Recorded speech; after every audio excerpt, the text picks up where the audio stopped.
කලමනාකරණය අමතක වෙන්න විදිහක් නැහැ.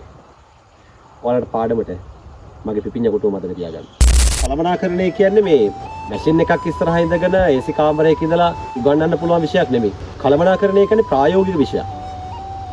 ඒක මම ප්‍රායෝගිකවම ඔයාලට ඔප්පු කරලා තියෙනවා.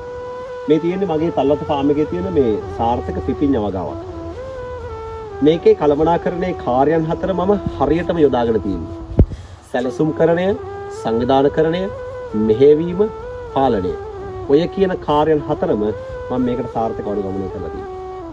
මේකට පිපිඤ්ඤයට ගත්තා. මොන වර්ගෙද ගන්නෙ?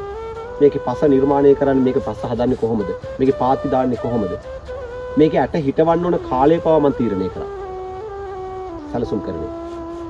ඊට පස්සේ පුතා මම මේකට මේ ජල සම්පාදනය මේ වතුර දාන්න වෙනම කෙනෙක් මම යොදවලා ඉන්නේ.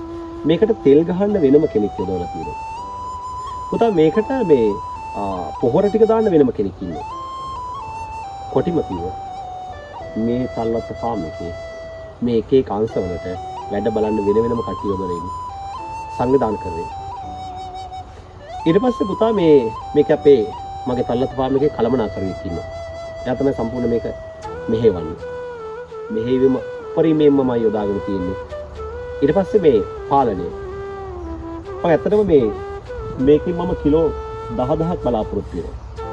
එතන අක්කර කාලකට වඩා අඩු පොඩි ප්‍රදේශයක තමයි මේක වගා කරලා තියෙන්නේ.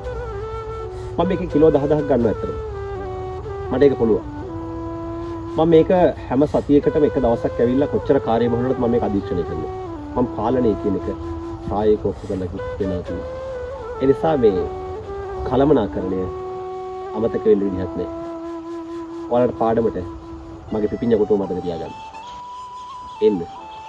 මගේ පිපිඤ්ඤ කොටුව බලන්න.